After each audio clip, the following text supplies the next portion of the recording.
We're ready for the start. They're off.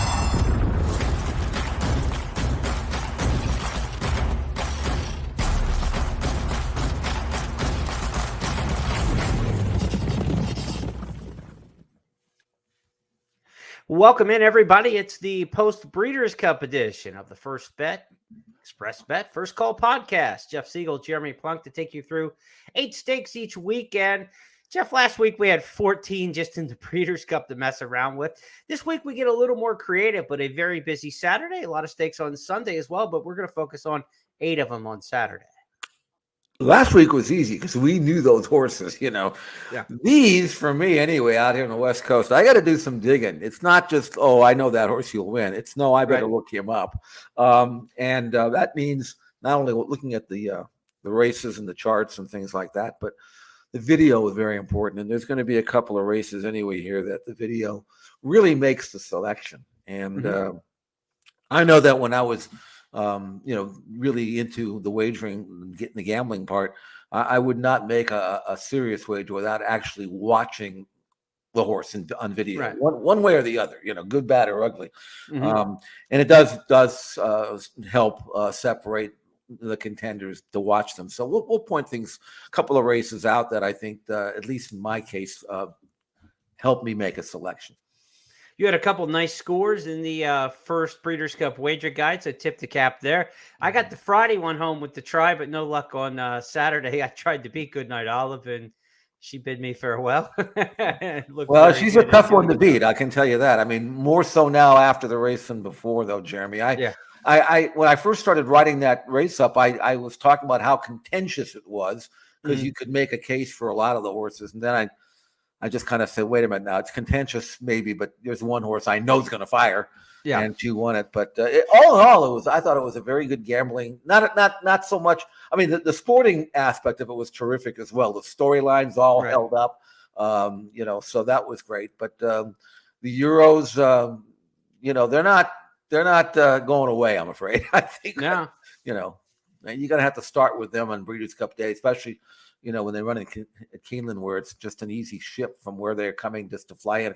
They literally fly in across the street, and Santa Anita's a little bit longer haul for them, but they still do well out here just as well anyway. And they did it 2 years ago or last year at Del Mar too. It'll be at Santa Anita next year, 2023, for the Breeders' Cup. So obviously looking forward to hosting that within the First Family in conjunction with the Breeders' Cup. A lot of good racing around the country this weekend.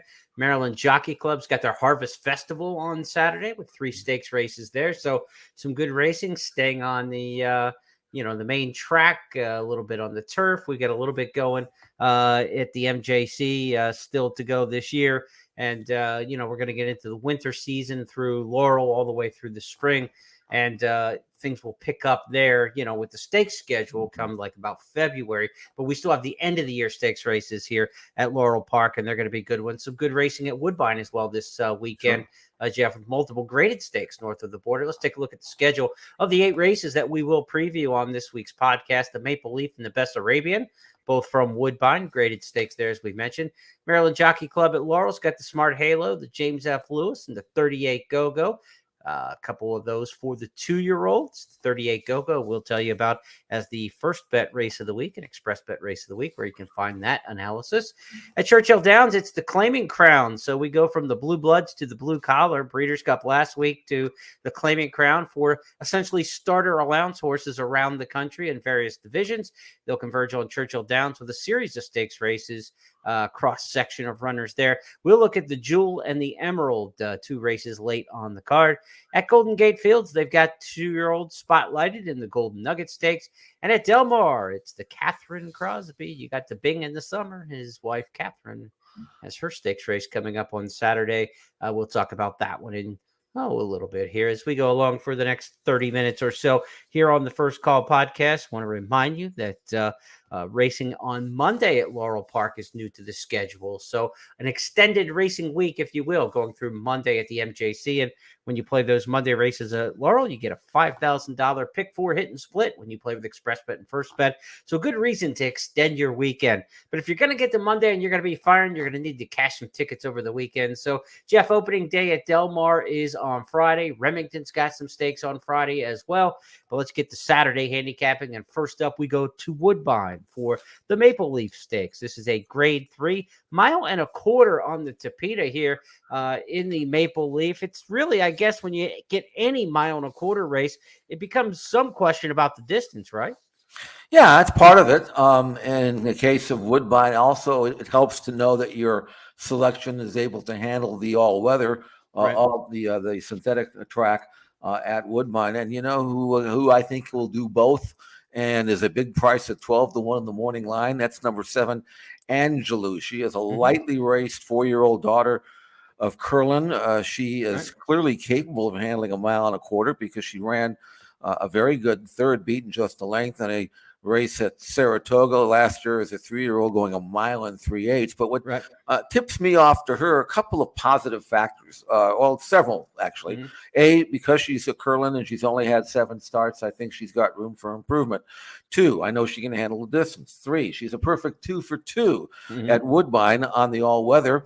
And then looks like lone speed to me. I mean, she's capable of making the leader as she did 2 races back at Woodbine at a mile and an eighth. Won that nicely with a career top speed figure. And I don't see anybody who's going to challenge her early. So she's going to have every chance to be the controlling speed over a track I know she likes, at a distance I know she can handle, with form that's improving. And a really healthy work pattern, a nice breeze, a really good workout pattern since race. And she's 12-1 in the morning line. Now, honestly, I don't think she'll be 12-1, but hey, that's what she's listed, so that's what I'm going with. Number 7, Angelou, for me, a really strong selection in the Maple Leaf, and that goes as the 7th on Saturday at Woodbine. You've got 3 American shippers coming north of the border that are 1, 2, 3 in the morning line, right? Michael McCarthy's got charges dropped in there. You've got Creative Cairo for Christophe Clement and Transient for Safi Joseph. So when you look at the simulcast market, it's probably going to be a little more American slanted to Woodbine now, given just the racing season and what's going on past Breeders' Cup and people looking for options to bet in a good stakes race here with a big field. So the American money might be a bigger percentage than we're used to seeing in the pool at Woodbine on Saturday. And with the 3 Americans in there and well-known trainers of those horses, they could take the money. I mean, you might get your 12-1. Even if you don't get 12, I think you're going to get at least 8 or so on hand. Well, I'll take that as well. But you're right about the North American invaders. They all have credentials. Some of them aren't proven on the all-weather, but it's a tough race. And why shouldn't it be? It's a grade 3, and it's a $150,000 purse. And it's for fillies and mares late in the year, some of whom may be looking to pick up some black type towards the end of their career. So it's a competitive race for sure, and a good gambling race, whoever you like. Let's go to our second stakes this weekend at Woodbine. We stay for 7 furlongs in race number 8, the Bessarabian Stakes, grade 2. Bessarabian was a filly who ran in the inaugural Breeders' Cup Juvenile Fillies at Hollywood Park back in '84.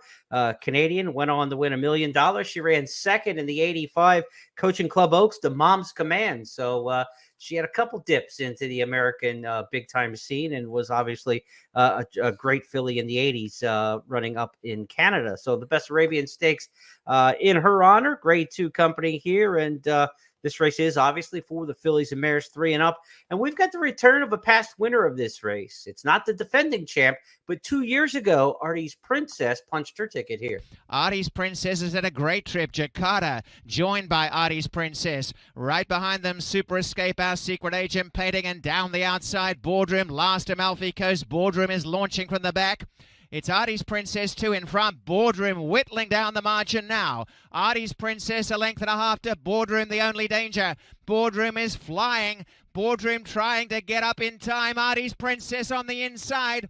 Artie's Princess from Boardroom, who failed by about a head. Jeff, Artie's Princess coming off a win in the Presque Isle Masters, so she's back on her game. She only had the one start in 2021, pretty much a washout season for her, but she's come back here in 2022. She's won 2 of her last 3. She's won over the track. Are you going for Artie's Princess to get that second trophy in the Best Arabian, or might you be looking somewhere else? I looked somewhere else, although Artie's Princess, who earned a 96 career top speed figure in that race we just saw in the Best Arabian, and has not come back to that, but is rising. She's kind of rounding back to that form, and it's very appealing to back a horse like her that has won 6 out of 10 lifetime over the Woodbine all weather. Now the rail, I don't think is going to bother her. So yes, Artie's Princess is tough. I went with a different one though, because Our Flash Drive, she's pretty fast on numbers. So she's kind of a fit there, but she's by Go Sapper and out of her by Dynaformer, and therefore most of her races have been long on the grass. Right. Now we know that Go Sapper sired the filly and mare sprint winner last week, so he can get a fast horse as well as a route horse. And if you look at Our Flash Drive, and you just look at her one-turn races, especially the one-turn races on the all-weather, she's pretty salty. She actually broke her maiden at 7/8 this distance at Woodbine back in June of last year. She also was a winner of the Celine Stakes 2 turning at Woodbine. So she can route, but I think 7/8 is a good distance for her, and she's turning back in trip, even though her form is outstanding. She was just second in a Group 3 going around at Woodbine. But again, this is her first sprint since she won that maiden. And I just love that angle, the turn back to a sprint for Our Flash Drive. And she's got good tactical speed. She's not going to be in front, but I think she's going to really blast home at this distance and maybe upset Artie's Princess, who if you're playing a rolling exotic like a pick 3er, you got to use her for sure. Right. But from straight pool, I like Our Flash back, turning back in trip, in good form, numbers that fit, proven on the racetrack, and maybe a better sprinter than a router. Our Flash Drive for me. There's some fillies in good form in this race. Loyalty's won 4 of 5 lifetime. Hazelbrook's won 4 of her last 5. So something's got to give here. You've got Allworthy, third in the Presque Isle Masters behind Artie's Princess. A good field, a deep field in the Best Arabian Stakes, race number 8. 7 furlongs on Saturday at Woodbine. Let's turn our attention now to the Maryland Jockey Club on Saturday, where it's the Harvest Stakes Festival at Laurel Park. 3 races on the main track in Stakes Company. In succession, they'll go as races 7, 8, and 9. The Smart Halo, the James F. Lewis III, and the 38 Go-Go, named after one of my favorite fillies back in the 80s. We'll talk about that race in a little detail as our first bet race of the week. But Jeff's going to handicap the Smart Halo and the James F. Lewis with the 2-year-olds for us. So, Jeff, let's get cracking. Smart Halo Stakes here, $100,000 sprint going 6 furlongs. Race number 7, you've got the Maryland Million Lassie winner, Chickiness, among the entries. Bound by Destiny, a 2-time stakes winner at Delaware Park. You've got a couple horses coming in from Keeneland. This is a really neat melting pot race. It is. Bound by Destiny, you mentioned her, a perfect 4 for 4 during her career. She won her last 2 in stakes races, won her debut by 14 lengths in a maiden 25, although she was waiver protected, so she wasn't apparently eligible to be claimed. Otherwise, you and I might have been in for her. We had the right idea. But if you go by sheer numbers, and I often lean on that with 2-year-olds, because 2-year-olds are kind of unclassified. You don't really know what you're getting.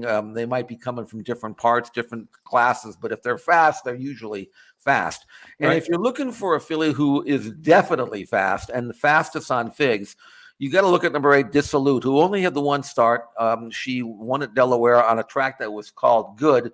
But Jeremy, in watching the video, 2 things jumped out at me. That was no good track. That was wet. Number 2 is she won by 9, and that was definitely true. But the comment of the DRF, a little 3-word comment on the line, referred to the race as speed widened handy.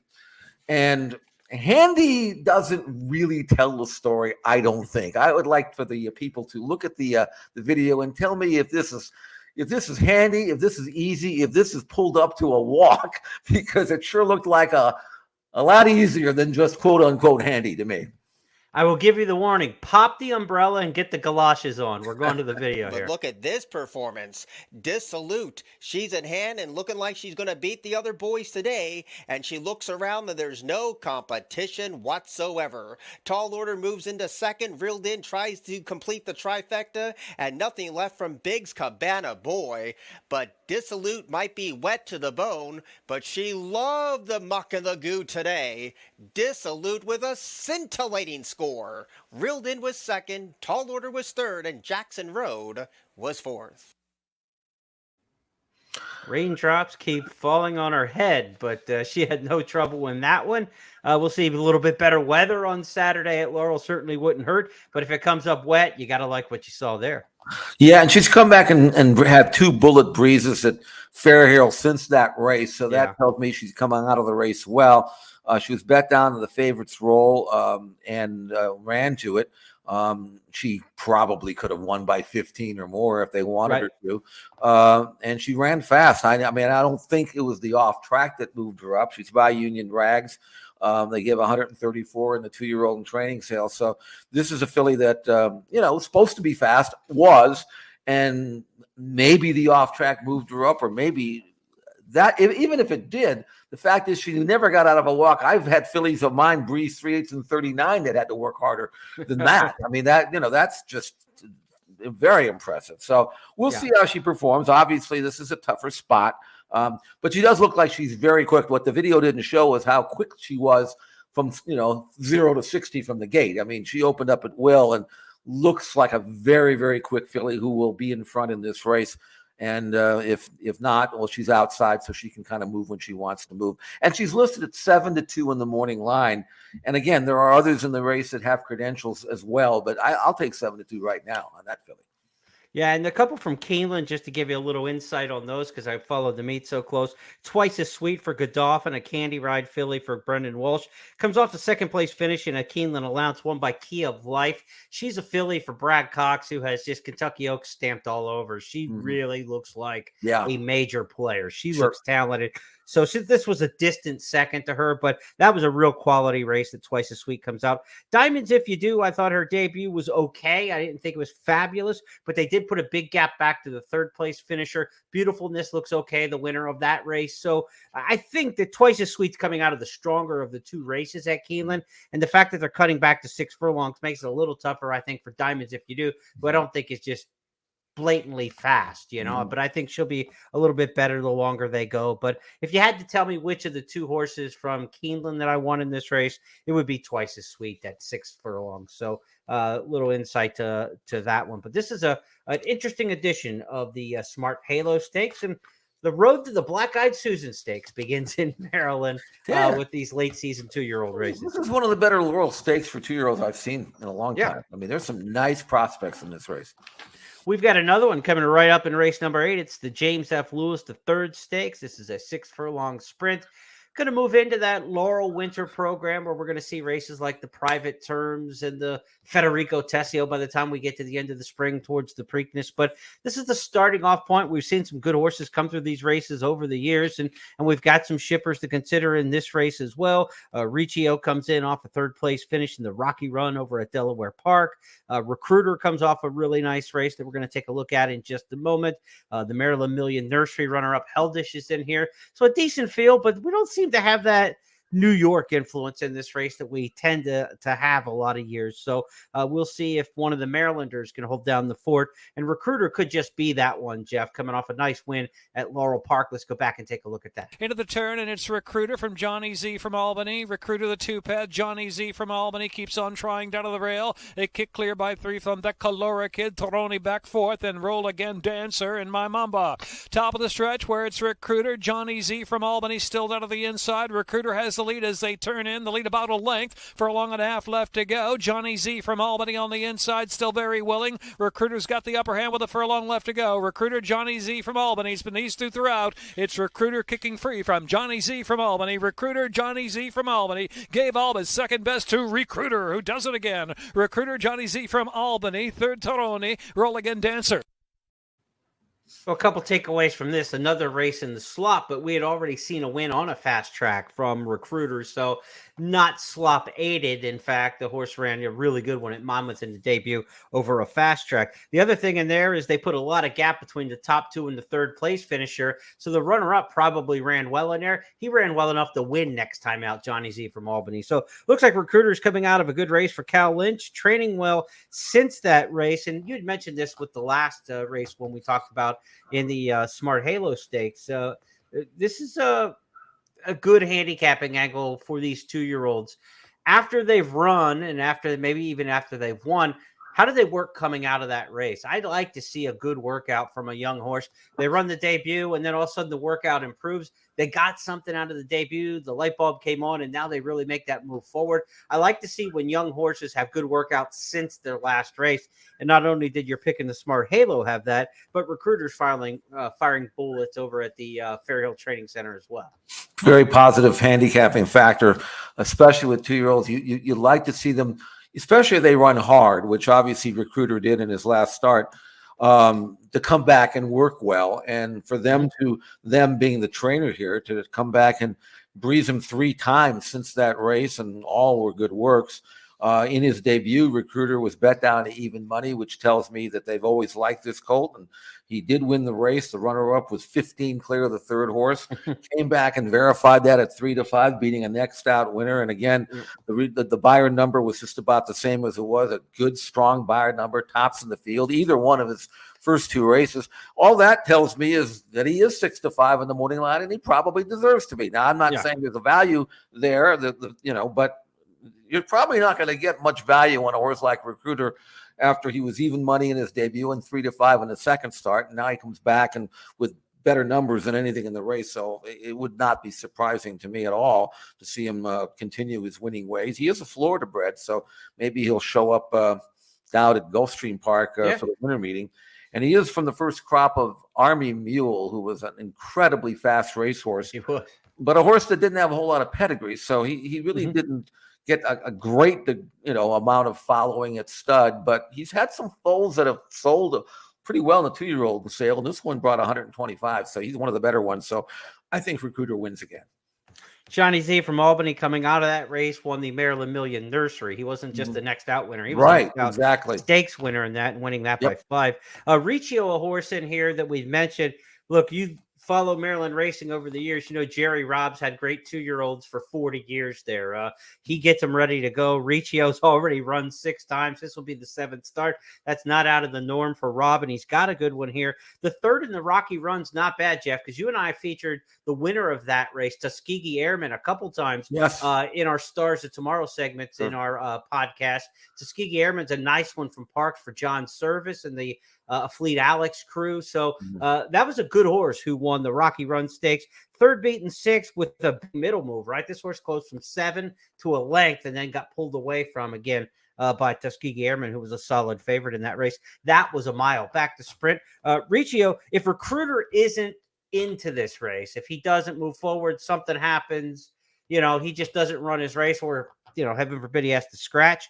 Riccio is going to be very tough in here. I think he is a clear second choice in here and the second best horse in the race. So one to keep an eye on. And if there's a huge discrepancy on the tote board, if one's 3-5 and the other one's 4-1, there's nothing wrong with the gamble on Riccio if you get that kind of spread in the odds. But all things fairly equal in the odds, Recruiter's the horse to beat. We're both in agreement. Also want to remind you that on Saturday, the 3rd of 3 consecutive Harvest Stakes races on the program at Laurel Park will be the 38 Go-Go Stakes. It's our first bet and express bet race of the week. You get that sent to your email inbox every Thursday, so sign up for the email newsletter and check it out in the blog section at news.first.com and at expressbet.com. I've got my write-up for the 38 Go-Go Stakes. Oh, she was a good mare back in the late 80s. I think 38 Go-Go ran in stakes races from like 87 to 91 or 92. I mean, she was around for a long time and a really good one. So check that out. You can get my picks in there. I'm taking a shot from off the pace. I think there's a lot of speed in 38 Go-Go. Check out the analysis at First Bet and Express Bet and see which closer I go with in the 38 Go-Go. We go next to Churchill Downs, Jeff Siegel, where it is Claiming Crown Day on Saturday. Of course, the Claiming Crown is the championship of the claiming horses, as they say, the eligibility requirements for horses who have run at various claiming levels as a max. So, for instance, you could run for 35,000 or less to be eligible for one race, some as low as 8,000 or less to be eligible in others.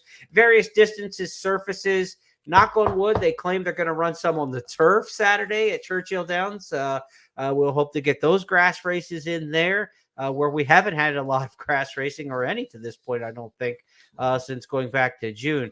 We are going to look at the Claiming Crown Jewel in race number 10 and the Claiming Crown Emerald scheduled for the grass in race number 11, but a full card of starter allowance type races. And again, I always try to tell people when you handicap a starter allowance race, whether it's here at the Claiming Crown or whether it's at Charlestown or whether it's out at Del Mar, a starter allowance race, you're looking for a horse who looks least like the maximum requirement to get in the race. So if it's for horses who have started for 25,000 or less, you want a horse who showed up once for 25,000, dusted that field, and never has run anywhere near 25,000 again. When you can find a horse who looks least like the minimum to get into the race, those are the best horses to beat, I think, in any starter allowance, including some of these Claiming Crown races. Jeff, Claiming Crown Jewel, 6 of these 10 horses come off last out victories. They're coming in fine form. Who'd you end up with? Ended up with Our Nation on Parade, who just won the Maryland Million. Yeah. And now, I wouldn't say he's dropping in class because this purse of $175,000 has several horses in here that are really, really tough, genuine, and made a steal. He's one of them. He was claimed for 52 races back. I like the fact that he had an outside draw going a mile and 1/8 at Laurel last time out and still won for fun. And before that, won here at Churchill Downs going 7/8. So here's a horse who's been routing, backed up the win going 7/8 at Churchill, won that, stretched out to a mile and 1/8 off from a bad draw, won that for fun with a career top 98 buyer number. Now goes to Churchill where he's outside going a mile and 1/8, but that's okay at Churchill. Plenty of run from the top, from that starting point to the clubhouse turn, and he's got that great second flight style where he sits close and then you push the button at the 5/16 and he takes off, as he did in his most recent win in the Maryland Million, which was really, I thought, very impressive. Let's go back and take a look at Laurel Park with Dave Rodman from just last month. And Our Nation on Parade takes a run on the outside. These two get away now from Prendimi. Double Crown is in fourth. Then the Poser is next, followed by Ain't a Beer Cold and Van Scholars down to the inside. Turning for home in the Maryland Million Classic, and Our Nation on Parade sweeps up to the lead and pops away. Opens up 2 lengths now in upper stretch. Our Nation on Parade and Jamie Rodriguez, they're 3 in front. They're almost 4 in front. Van Scholars on the inside trying to run on for a share. The Poser on the far outside is Double Crown, but it's Our Nation on Parade in full flight now in the Maryland Million Classic. A convincing winner indeed. At a mile and 1/8, the distance that we're looking at in the Claiming Crown Jewel. Now, this horse was claimed 2 starts back. He's claimed a couple times this year. But Jamie Ness, who's one of the highest percentage claiming outfits in the game, say what you want about him. He's had his infractions and his run-in with the medication rules. But a lot of times these high percentage claiming barns as well are very sharp at picking horses who have conditions, right? They claim horses with other spots in mind. When he claimed this horse for 50, you can bet he knew he was Maryland Million eligible, and he knew he was Claiming Crown eligible. So you had a horse who was in raging form at Churchill. The Claiming Crown's coming back there.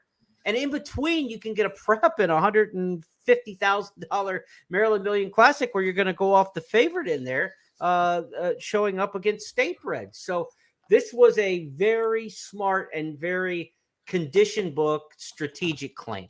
No question. And the fact is, when you claim a horse, as he did for $50,000, coming off a 10-length win, which he was, you have to think as a person who's putting in that claim, is there something wrong with this horse? Maybe they want to lose him. I mean, he just won so impressively. He's dangling him for 50. But this horse had been claimed for 32,000 before that. So it was really the right place to run him, It kind of everything all added up to being the proper claim. He was in form, properly spotted with conditions, and Jamie Ness took him, and he's already got his money back, and he's going to get a lot more based on this gelding's current form. Yeah. So at 9-2 in the morning line, I really think Our Nation and Parade in a competitive race. You can make a case for a number of these. Yeah. It's a good race, but that's what they hung up $175,000 for. I think Right. Our Nation and Parade can win again. I really do. Intrepid Heart's one of those horses that's dropped in and, got in for 25. He won easy.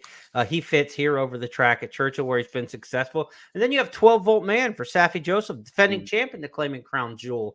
That was last year on his home track at Gulfstream Park when the claimant crown was there. Now that Churchill, we haven't seen 12-Volt Man over the track at Churchill, but he's 5 for 10 lifetime by Violence, who seems to get runners just about anywhere. 12-Volt Man, the defending champ, could go back-to-back in the claimant crown Jewel. To the claimant crown Emerald we go in race number 11. Jeff, this is a 1.16 again, scheduled for the turf. They're going to try to run on the grass here at Churchill. It does not look great visually. The pictures I've seen of the grass course, they've had their trouble getting that grass right all year long. Hopefully by next spring meet, when we come around towards Derby time, Mother Nature will also give them a leg up and a hand on rooting that grass course a little better. What do you make of this one at 1 1/8 on the turf in the Emerald? It's a hard race for me. I jumped around here. I made a couple of selections. I didn't like it, and ended up with One Night Standards, number 4, who just happens to be 5-2, and I think that makes him the morning line favorite. He's a hard knocking colt. He's genuine. He obviously is a turf specialist. All 3 of his wins have come on turf, but his recent form is good. And the other thing that struck me, and I don't know if this is good or bad on this course, because I'm not sure what this course is going to play like. Yeah. Although when last spring it seemed like it played for the closers, but this race does look like it has its fair share of speed, or at least horses that want to lay either on the lead or off it. And I know that One Night Standards can lay back and produce a late kick. So on the basis of that, trying to look ahead to see how the race shape might play and how the course might play. And in the fact that numbers-wise, he's a fit as well. And with only 13 starts, may have a little bit more improvement in him, some of these older horses. I went with One Night Standards there from Mike Baker, Tyler Gaffleone, 5-2 in the morning line. Hopefully he will reproduce his best form. If he does, he's as good as any. Agree with you on the pace assessment, because Driftwood obviously is a horse with a lot of ones, wants to go to the front. Right. But then you have the 11 and the 12, Freedom Matters and Mark It Off, both with early speed. And when you have horses in extreme post positions that are front runners, they've got to give a little bit more to clear the field, to try to not lose ground on the first turn. So both the 11 and the 12 are going to come jockeying out of there to try to get over. And so that will ratchet up the speed. I mean, not only do you have 3 front runners, 2 of them are in extreme post positions where they're going to have to go a couple lengths faster early than they're used to.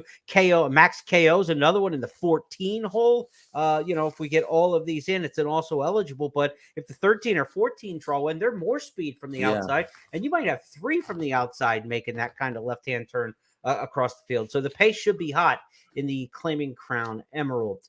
Let's change from Churchill Downs to Golden Gate Fields. We've got 2 from California for you on Saturday. Golden Gate Fields feature race is the Golden Nugget. We'll also look at the Catherine Crosby from Del Mar. Jeff, first up, the race from Golden Gate, though. This is the Golden Nugget Stakes, and you've got a horse in here coming off a win at Del Mar that we want to take a look at. Abinati off a nice victory in the third career start. They turn for home. Benadai is the leader. More Tequila's wide coming after him gamely now. Sam Malone is in with a shot as well, but Benadai has no intention of slowing down today. Fuller run out here on the lead, and it's going to be Benadai and Edwin Maldonado to win it easily. Sam Malone was second, More Tequila third, and then Bolt from Heaven. Abinati, Benadai, I don't know. We'll just call him the 6 horse in here for the rest of the segment. It could be anything, really. I mean, I don't know what it really is. But this is a horse that actually showed very good speed here at Del Mar in that maiden $150,000 race. Showed good quickness to open up and kept on going, although he was drifting out towards the end. And I'm wondering if Bill McLean has done anything in the interim. He's had him now for a couple of months, almost 3 months, to maybe work with him and maybe change a few things or fix them up or do whatever he needed to do. I think whatever he's been doing or whatever he's done has worked. You see a bullet 113 flat work at Golden Gate October 30th.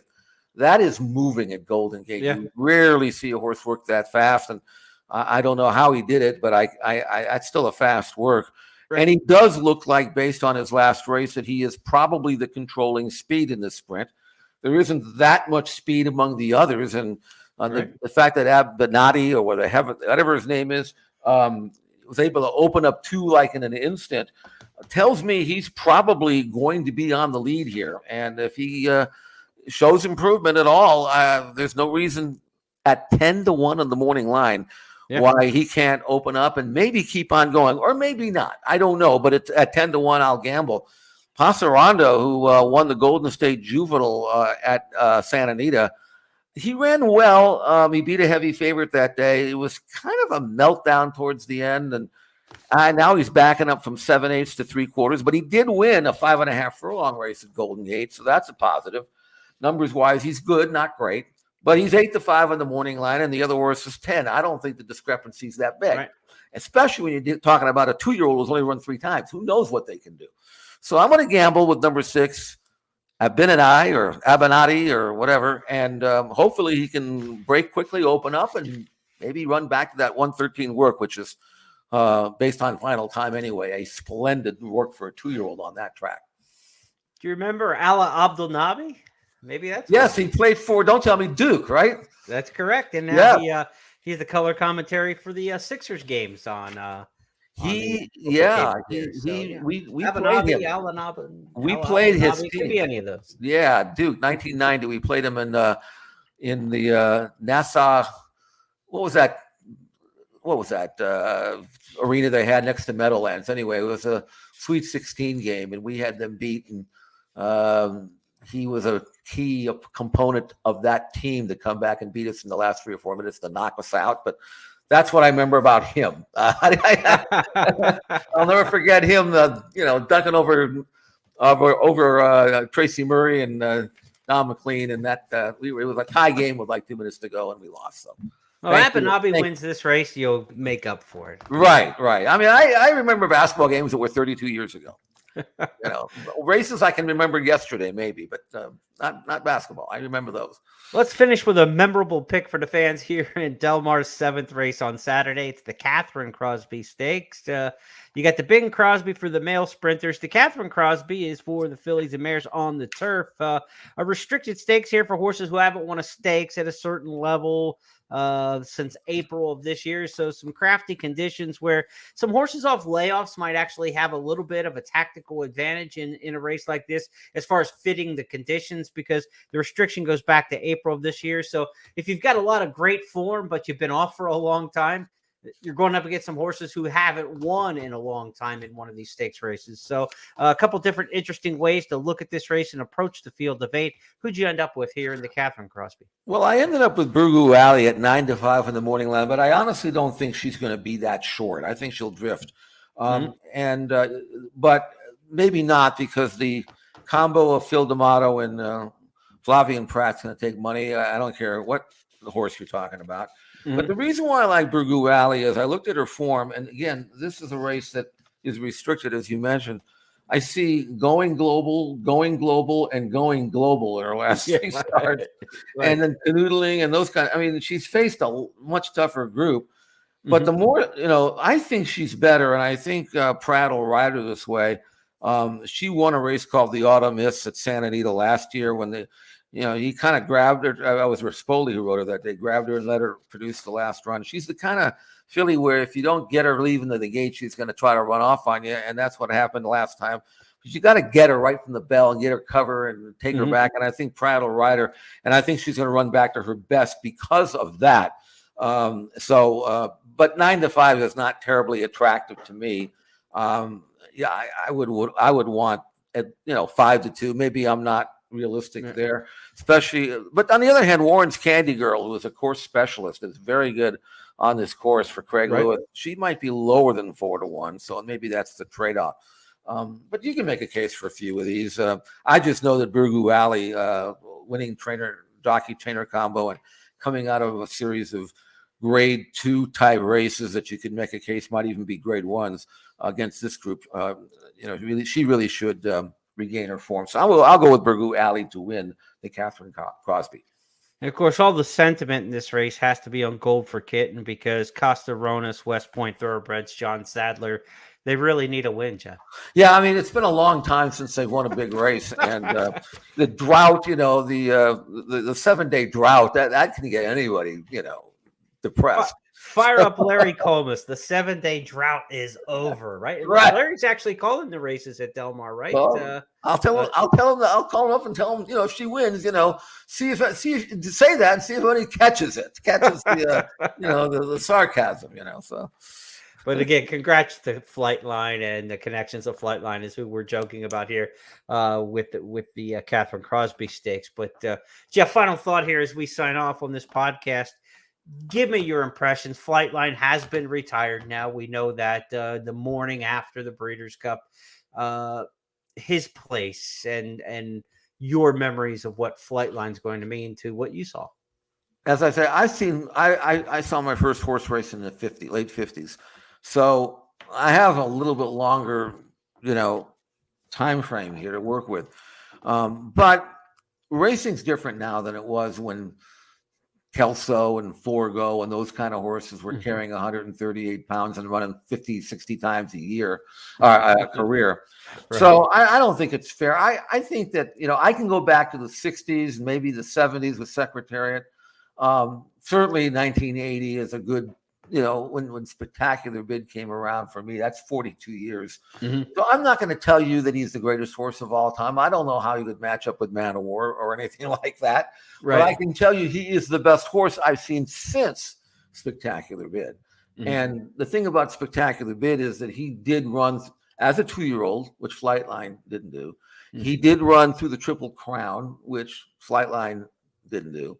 So you have to consider that. But if you're talking about a resume of 6 races, I mean, I did see Spectacular Bid get beat. Mm-hmm. I never saw Flightline get close to getting beat. And it's not like he was beating up on bad horses or running slowly. His buyer speed figures or whatever you want to use to paint an accurate picture of a performance was spectacular, to quote Spectacular Bid. And I think that I don't think there is recency bias when I say that he's the best I've seen since then. So I can go with that and be happy with it. And hopefully his babies turn out to be as good as Frankel's babies have turned out to be. And Frankel was the best European horse I've ever seen. But it's apples and oranges. You cannot compare him to Flightline, just like you can't compare Tom Brady to Dick Butkus. It's 2 different positions, So based on that, I'll be happy just to say that he's the best in 40 years. And in other sports too, right? They're like the greats that get you to the greats that get you to the greats. It's LeBron back to Kobe, back to Jordan, back to Magic and Bird, back to Dr. J, back to Russell and Will, right? I mean, there's kind of a pattern of baton of greatness, when you see it, right? And you can't say who's better, Wilt or Kobe or LeBron or Jordan. It's really hard to do. But in this case, this is the baton carrier from, like you said, from Spectacular Bid to now. And that's a hell of a long time. I mean, Spectacular Bid 79, 80, right? I mean, that we're talking about. Right. And there have been plenty of that's great horses 42 years. I mean, that's a long way back to pass off the great baton. But in this game, you get to run with the baton, and he got to run with it 6 times. And like you said, it's not like he beat a bunch of bums, right? I mean, in the Pacific Classic, Country Grammar had won some of the biggest races in the world, and he made him look pedestrian. In the Breeders' Cup Classic last week, he beat the Kentucky Derby winner. He beat the Pegasus World Cup winner. He beat the Travers winner. He beat the Santa Anita Derby winner. He beat a 2-time. The worst horse in that race was a 2-time Jockey Club Gold Cup winner, right? Happy Saver, right? So I mean, it's like that was a good bunch. That was a good bunch, and he made them look average, right? And I was fortunate enough to see him quite a bit because I have horses with John and saw him train a lot and gallop and be around the barn with him. And he was a class horse. I mean, he just knew he was good. I know that's kind of a cliche, and we're trying to, assign human feelings to a racehorse, but you could tell the way he handled himself around the barn and the way he trained that, I mean, he was everything a world champion type racehorse was supposed to be. Easy horse to train, push button horse. You want to go him in 13, you want to go 13, you go in 13. If you want to go 5/8 and 102, he could do that. He'd do whatever you told him to do. And he did that from the first day he ever set foot on a track. And for him to go out and win races by daylight, there was never one race that he even came close to losing. There was never any close call. No close call. The only close call he had was the Met Mile, and he had 5 lengths of trouble. So, it wasn't even close.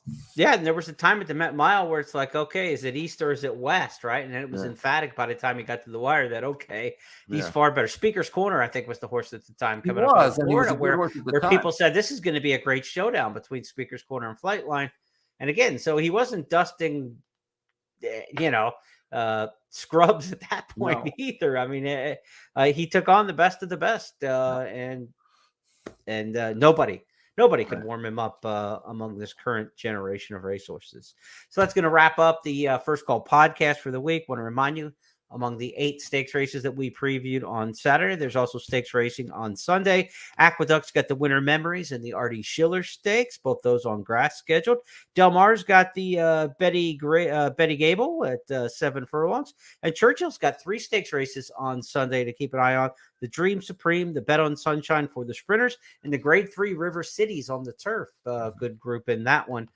For the Sunday stakes races. Jeff and I will be back on Tuesday on It's Official to look at these Saturday and Sunday races and put them all in context for you and declare 5 topics official for you as we do each and every week. But between now, go ahead, Jeff. I just want to throw one more thing in. If you got a chance, I'm not sure what race it is. I've only glanced at it, but there's a killer monster 2-year-old race at Del Mar on Saturday, including a full out of Beholder that has been burning up the track like something special, and Baffert's got a couple in there as well. So that might be my most interesting race of the day. You never know when the next champion's going to show up, and Richard Mandela has this 2-year-old colt by Beholder that has been wowing everybody. So hopefully this is the first one that the Beholder's had. She's had 2 others that, quite frankly, I think you and I in a tag team could probably beat. But this one might be for real. So there's always good racing to talk about. You never know what's going to show up. That's what makes this game so interesting. You never know when that next champion might just come out of nowhere. We'll take a look at it on Tuesday and see if it makes the top 5 topics of the weekend. Have a great weekend, everybody. Jeff and I will be back after watching some racing this weekend from Del Mar, the Claiming Crown, the Big Harvest Festival at Maryland, and more. We'll talk to you next week.